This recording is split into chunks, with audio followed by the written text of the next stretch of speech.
Hey everyone, I'm your host Cadence, and welcome back to another episode of Project Honesty. This is a podcast by a young adult, for young adults, to acquire unfiltered advice and bold opinions, as well as take deep dives into the issues shaping our world. We'll challenge ideas, explore new perspectives, and have fun while navigating the ups and downs of life. This is Project Honesty, where truth meets curiosity and every conversation matters. If you haven't already, go check out, I'm not going to say last week's episode because it's not last week's episode. Or it is, just kidding. Last week's episode called Stages of Change, How Theater Arts Sparks Social Change. This episode delves into the transformative power of theater as a catalyst for social change. Through compelling storytelling, playwrights and performers challenging societal norms and amplifying marginalized voices, it sparks important conversations. We highlight how productions past and present have tackled pressing issues, from inequality to environmental justice, inspiring empathy and action. Join me as we explore how the stage becomes a platform for revolution and progress. That is available on Spotify and YouTube. Now, if you didn't see the Instagram story, Project_Honesty24 on Instagram, if you're wondering, with a little update of posting schedule. So, being completely transparent, my life is busy. I'm a busy human. And I love doing this, but it definitely makes me busier than I could be. So for the next 2 months, up until the end of March, there will be bi-weekly episodes. So there's going to be 2 weeks where I don't post. So you're only going to get like 1 or 2 episodes in March, I think, because March is a hard month for me. I have a lot going on and some places that need more of my energy than this. And I think that for me to stay true to my word about wanting to give you guys a deep dive into the issues shaping our world, I have to be able to have the time to do that. Some of the upcoming topics include a lot of research, and I would be lying to you guys if I didn't take that time and carefully research about these topics to really show how much effort I put into it. And so the bi-weekly posting is not just for me, it is for you guys, to give you guys still the best optimal content that I feel good about putting out, but then also so that I can manage being a teenager who is an actor and a full-time student. So yeah, being completely transparent. And I think it's important for you guys to know that. I'm not going to lie to you and say that I'm not busy, because I am. But I think it's important for you to know that. We're family, so I'm busy, but you'll still hear me bi-weekly. And if you're not already, go check out our TikTok page, which is project.honesty. We post a bunch of funny content on there. You're going to want to go check that out. On with today's episode. On here, I've talked about generational issues with Indigenous children in the Canadian foster care system, and I've slightly touched on the topic of broken foster care systems and using them as evidence for mental health issues related to abortion access. So today's topic, I wanted to isolate and dissect these issues with the foster care system and the mental health problems that are common in kids who have experienced this system, and what I think pro-life advocates aren't seeing when it comes to the federal foster care systems in both Canada and the United States. I just want to say now that this is a sensitive topic. It is hard for me to talk about, but I think it's important for me to talk about, and those one thing outweighs the other. But there's also no universal representation.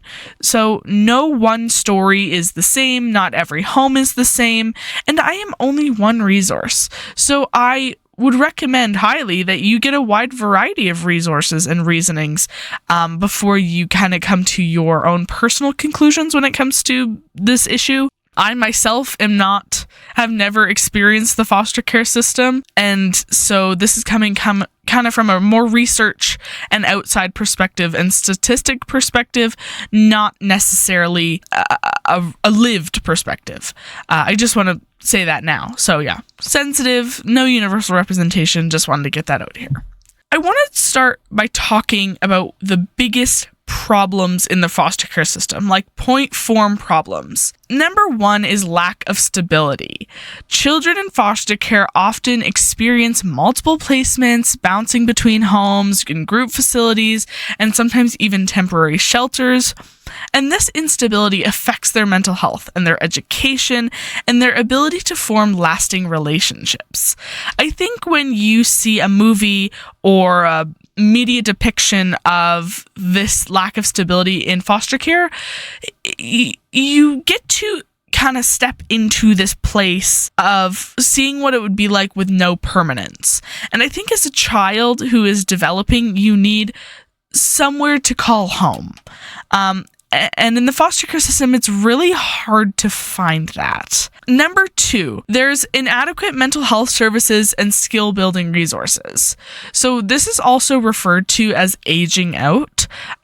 Many foster care youth, quote, age out of this system at 18 or even 21 sometimes without proper life skills or financial support or stable housing.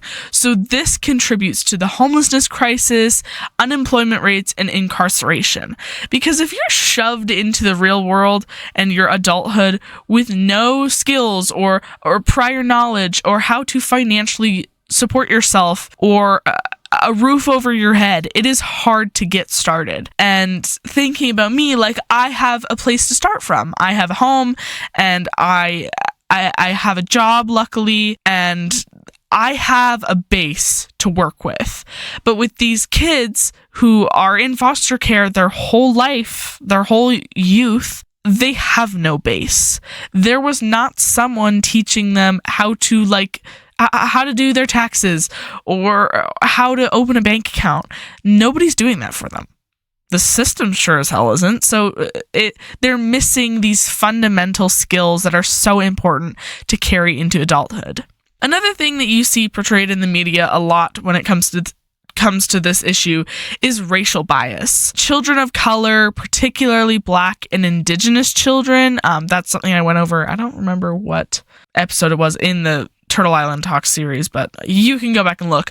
I talked about a little bit about Indigenous children in foster care. But these children are disproportionately placed in foster care and often face worse outcomes due to systemic biases, fewer cultural competent resources, and a less likelihood of reunification with their family. I want to bring up, I wrote in here, culturally competent resources. This came up a lot when I talked about this issue specifically with Indigenous communities in Canada. And I think it's really important to bring that up.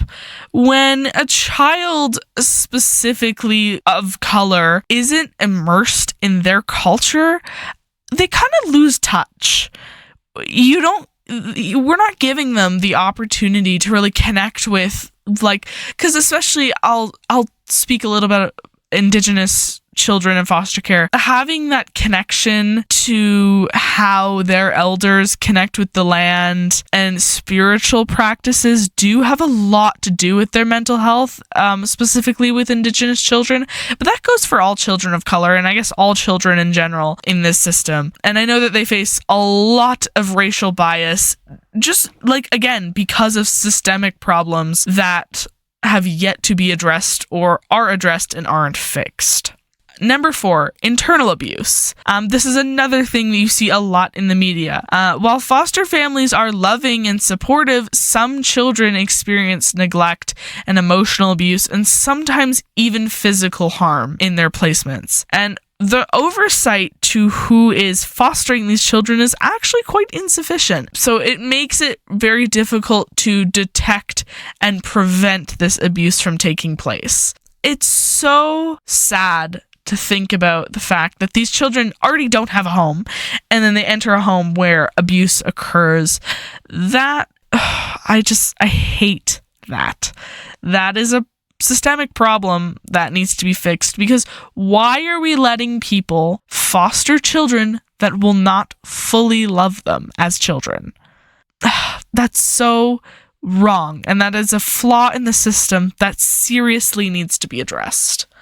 And then number 5 is underfunding and resource shortages. So foster care agencies are frequently, and I think almost always, underfunded, leading to overworked caseworkers and inadequate training for foster parents, which is a contributor to abuse, and limited resources for children, including their mental health support and educational assistance. Mental health is such an important thing to take care of, and when you don't have the proper support to do that, especially as a child, it is horrible. that has severe long-term effects that cannot be reversed. And so when you don't start having that support young, you will never reach mental stability. Like it will always be off balance because you didn't learn the skills to manage your emotions or weren't in a space that was safe to manage those emotions. And that has a lot to do with underfunding. Talking about mental health, now I want to talk about the main mental health issues that are faced by children in this system. Children in foster care often face a variety of mental health challenges, and these issues can be influenced by prior experiences of trauma and neglect and abuse, but also instability and loss is a very big contributing factor when it comes specifically to children in foster care. And while each child's experience is unique to them, there are a lot of common mental health issues observed among these children in foster care. So starting with some numbers, on average in the US, there are around 400,000 children in foster care. 80 to 90% of them have mental health issues and long-term mental health issues. That's the majority. Of 400,000 kids, 90% of that, I can't do math. It's a lot. It is too many. And I think that statistic in itself points to the clear fact that there is something wrong. So number one, a really common mental health issue that is faced by children in this system is post-traumatic stress disorder, or PTSD. Many of these children that are entering foster care have already experienced traumatic events in their life. This includes abuse and neglect and witnessing violence and domestic violence. And this all leads to PTSD. And some of the symptoms, while they vary a lot, can include flashbacks and nightmares specifically to children, hypervigilance, and emotional numbness. PTSD is such a complex mental health issue that I don't think I'll ever understand, but I'm so lucky that I get an outsider's perspective on this issue rather than an insider. It is hard to deal with PTSD, and PTSD can lead to suicidality and other mental health things like depression, anxiety, all those things. And for a young child to have to experience PTSD is unfair, almost, I would say. Number two is anxiety disorders. Foster children often exhibit symptoms of generalized anxiety and even separation and social anxiety. And this is due to the uncertainty or instability in their lives. And that can contribute to the feelings of chronic worry and fear, making it hard for them to trust new environments and relationships. Even if these children are placed with a good family, they might not feel like it. And that's purely because they don't know. Their life has been so up and down that they don't know who they can trust or what they can trust. And so it kind of creates this hole in their life. Number three is depression. Depression is common among children who have experienced loss or have dealt with repeated disruptions in their life. Symptoms of depression are pretty self-explanatory, but there's persistent sadness, withdrawal from social interactions, changes in sleep or appetite, and a loss of interest in activities they once enjoyed. Again, all of these things can lead to suicidality, and I think I didn't include I couldn't really find any statistics around suicidality in foster care children. There wasn't any numbers that I really wanted to put in here, but I did want to bring up the fact that suicidality is very common among foster care children, and it is because of all these issues piled up into one and then having to be dealt with at the same time with no resources. And that's hard. There's no other way to say that. That is hard. And another flaw in the system that critically needs to be changed because more kids will keep dying if we don't fix it. Number four is attachment disorders. So due to this instability and frequent changes in caregivers and inconsistent nurturing, some children develop attachment disorders. So these can be reactive or disinhibited social engagement disorder. I didn't even know that was a thing until I Googled it, which affects the child's ability to form long-term, healthy, stable relationships throughout the entirety of their life. And that is something You need to be able to build relationships in your life. To have a job, you need to be able to do that. To go to school, you need to be able to do that. And when it's, again, not being supported by any mental health system, it is very hard to get out of those. Number 5 kind of ties in with number 4 is behavioral disorders. So there is defiant disorders or conduct disorders, and these often flag a thing for children that express their distress and their want to regain a sense of control of their environment. These behaviors are very often rooted, and most likely rooted, in their experiences of trauma and instability. Acting out. Earlier, we talked about how this instability can create a lack of learning for life skills, which can lead to things like incarceration, and these behavioral disorders are contributing factors to that. And number 6 is learning and developmental challenges. This has a lot to do with education. In addition to these emotional and behavioral issues, a lot of children also struggle with learning difficulties. These stem from disrupted education and the stressors associated with their living situations, which may worsen their mental health issues. I think growing up, if you've grown up quite typical, you're in a school for, I guess in Canada, you're in a school from kindergarten to grade 6, then 7 to 9, and then high school. And you have that stability. You go to school every day, you are able to make connections with people, and then you can go home and do homework sometimes. But when you are bouncing in between homes in the foster care system, you might be placed in somewhere where you can't even attend the same school. So you're switching schools, you're switching teachers, you can't really make friends. And so it disrupts these learning pathways for children that are having these learning difficulties. When you have this instability, it really aggravates that and disrupts that. Some of the additional considerations when it comes to child mental health is the complex trauma that is faced by these children, the multifaceted mental health challenges that require comprehensive and trauma-informed care. So we already know that there's a lack of mental health resources in the foster care system, and that is available to foster care kids, but also when you get access to these resources, if you get access to these resources, how good are they at handling your trauma and the things that you really need to work on? According to statistics, it's not very good. Therapists in the system are often new, they got a social work degree, and they don't really know how to handle that complex trauma, or even have an inkling of an understanding to the cumulative trauma that has happened over time in these children. And that's something that, again, is so important to fix, because without the proper resources for mental health, it leads to suicidality. That is the end of the table, is suicidality, if these problems aren't addressed.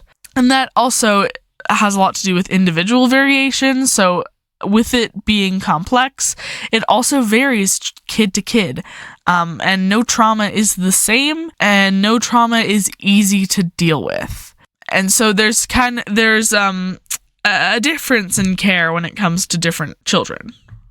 Understanding these issues is critical for creating supportive environments and providing targeted interventions and advocating for resources that can help mitigate these long-term impacts on children's mental health that go through the foster care system.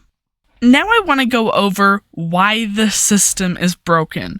Now, I know this is a very general question, and it may have seemed like I already kind of fucking answered this, but I really want to go more into some numbers and specifically talk about the underfunding of these systems.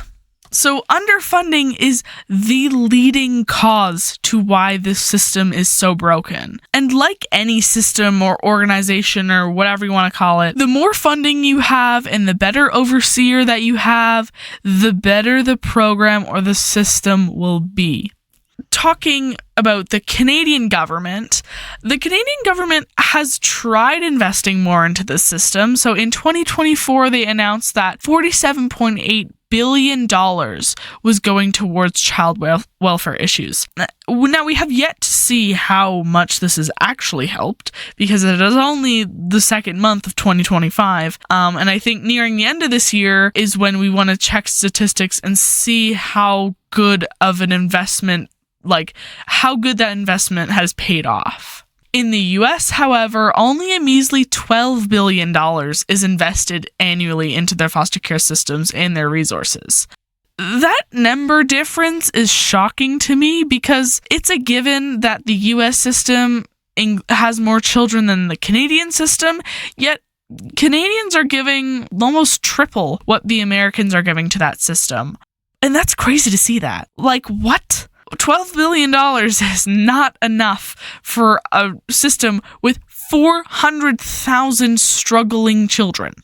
It just isn't. And so, listing some key factors to why the system is broken before we go into like the breakdown of it.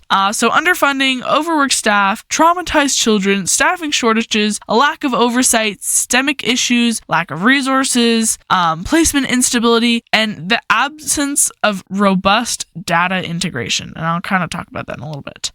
The challenges within the foster care system are complex and multifaceted, and many of the issues stem from systemic problems rather than the actions of few individuals. So I've broken this down, how many is it? Six points to why this system is broken and what is happening to make it broken. Again, underfunding, resource constraints.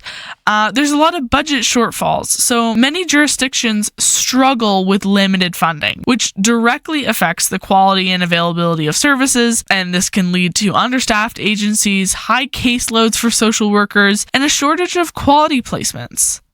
Underfunding also means fewer resources for essential support services such as mental health, educational support, and vocational training for youth aging out of that system. So again, they're growing out of the system with no proper life skills to carry them into adulthood. Number 2 is the high caseloads and overworked staff. Burnout is common among social workers. Social workers and case managers often juggle far more cases than they can handle effectively. And so this can result in less individualized attention for each child, delayed interventions, and increased stress for both workers and children. I want to talk about that a little bit.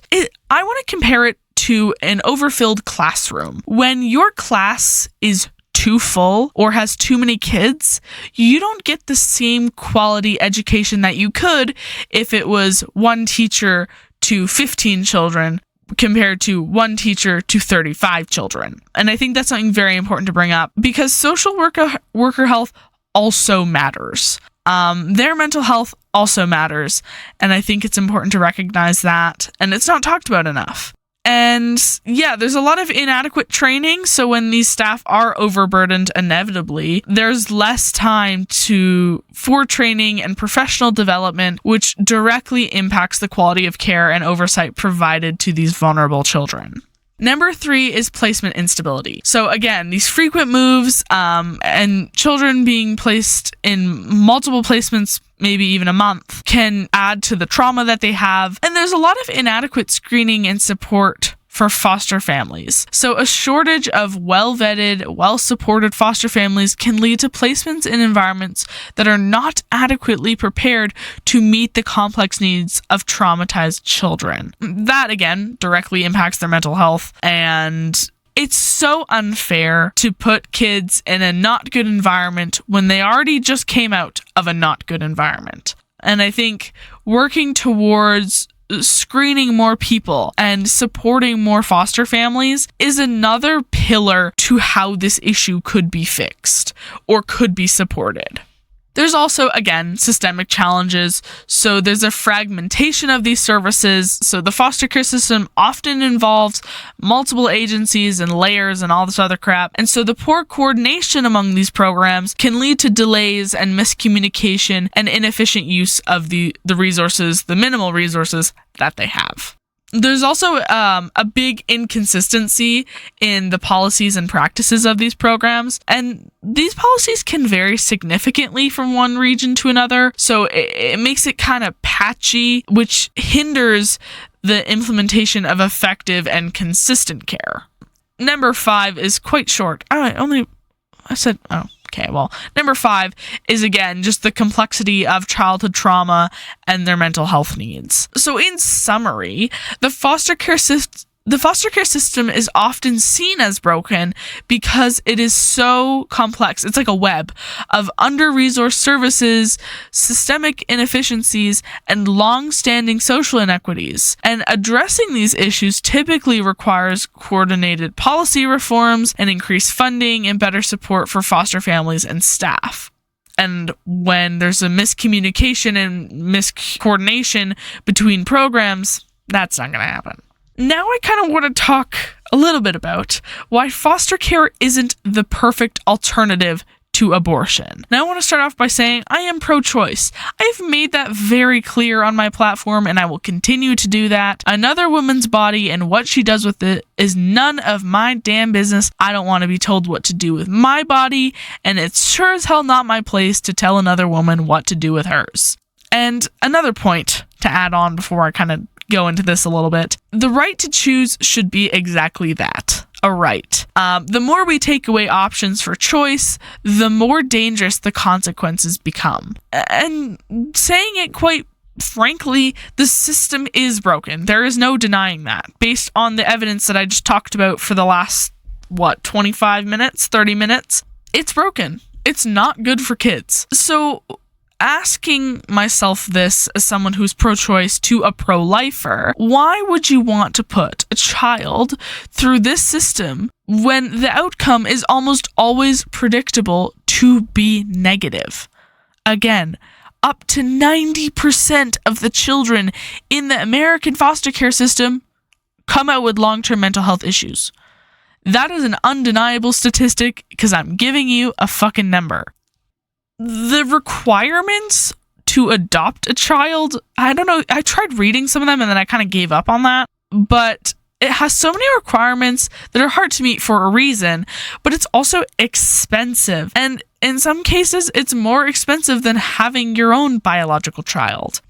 And a lot of the time, people are having abortions so that they don't have to put their child through both the issues with the system, but also their own personal problems. Most rational people wouldn't want to bring a child into this world if they cannot give it the best possible care. So why do pro-lifers push the message that it's okay to have a child for when, say, for example, you are financially unstable or mentally unwell or just generally in a state where you are not ready to give this kid the best life outcome possible? I don't understand that. I mean, if someone's getting an abortion because they don't want to put their child through the mental health issues that they may face or the lack of job stability or lack of housing stability, I think that is better than having this child and either putting it through those issues or putting it up for adoption.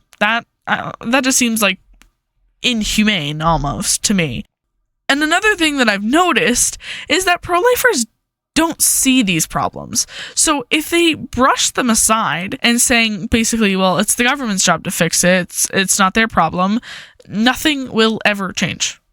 Literally nothing. And I don't know why they brush these issues aside and they don't recognize how the underfundedness of these programs directly impacts how these kids come out of that program or that system. So what can be changed to improve and benefit the system for children? From a government standpoint, you could increase funding and resources. I don't know, printing money, you can print as much as you want. Just saying. You can enhance training and support, improve the oversight and accountability with these systems, which strengthens the family support and permanency for these children to have a sense of stability, and kind of adopt this data-driven and collaborative approach to fixing systemic problems. When it comes to people, or us, I guess, ways that you can personally contribute, you can volunteer your time to mentor or tutor fostered youth. You can advocate for change. That's one thing I'm doing right now as I'm sitting on here and talking about this. You can physically donate resources, which supports foster families. And another way to support foster families is you can do things like babysitting or transportation or meal delivery to kind of help them ease the everyday challenges that are faced by these families. And again, you can educate yourself, learn more about the foster care system to better understand its challenges, and share accurate information to help reduce the stigma and promote community support. And I think that by you even clicking on this episode is a clear sign that you already want to know something. So that is today's episode. I think I'm going to leave 1 or 2 resources specifically for Canadians down below in the description. Thank you so much for listening to another episode of Project Honesty. You can check us out on social media, which is on Instagram, it's project_honesty24. On TikTok, it's project.honesty. Our website is linked in our Instagram bio, and we are available for listening on Spotify and YouTube. And if you enjoy listening to Project Honesty, share us with friends and family, and you can direct them over to the Spotify, YouTube, Instagram, website, or TikTok to help them learn more. Subscribe, follow, and click the bell icon for updates when I post. And remember, the more listeners, the bigger the family.